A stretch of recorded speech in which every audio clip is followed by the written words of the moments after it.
झारखंड के एक छोटे से गांव में रवि नाम का एक गरीब लड़का रहता था। उसके माँ खेतों में काम करती थी और पिता लंबी बीमारी के कारण बचपन में ही देहांत हो गया था। गरीबी के कारण उसके पास पढ़ने के लिए सही संसाधन नहीं थे, लेकिन उसकी जिद थी कि वो कुछ बड़ा करेगा।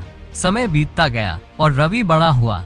उसने फैसला किया कि अपनी गरीबी को मारने के लिए कुछ करेगा। उसने एक चाय का स्टॉल खोला और शहर में इसे बेचना शुरू किया। दुकान चल पड़ी, पर भगवान को कुछ और ही मंजूर था। अचानक उसकी माँ की तबीयत खराब हो गया, जिस कारण माँ की देखभाल के लिए रवि को गांव आना पड़ा। ये रवि के लिए बड़ा झटका था, लेकिन उसने हार नहीं मानी। रवि ने गांव में ही फर्टिलाइजर का दुकान खोला, पर उसको इस व्यापार में भी नुकसान हो लगा। रवि को समझ आया कि अगर गांव में उसका सामान नहीं बिक रहा, तो उसे बड़ी दुनिया तक पहुंचना होगा।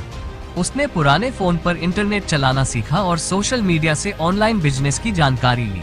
उसने एक वेबसाइट बनाई और धीरे धीरे अपने प्रोडक्ट्स बेचने शुरू किए। पहली बार में उसे सफलता नहीं मिली, लेकिन उसने धैर्य रखा। कुछ महीनों बाद उसे पहली ऑनलाइन ऑर्डर मिला, फिर दूसरा, तीसरा, और देखते ही देखते उसके प्रोडक्ट्स की मांग बढ़ने लगी। अब वह अकेले काम नहीं कर सकता था। उसने अपने कुछ गाँव वालों को अपने साथ जोड़ा। कुछ सालों बाद रवि का छोटा बिजनेस एक बड़ी कंपनी बन चुका था। उसने एक गांव आधारित स्टार्टअप शुरू किया, जिसमें वह जैविक खाद, देसी बीज और खेती से जुड़े उत्पाद बेचता था। रवि की यह यात्रा हमें सिखाती है कि कोई भी सपना छोटा नहीं होता, और अगर हम हार न माने तो सफलता एक दिन जरूर हमारे कदम चूमती है।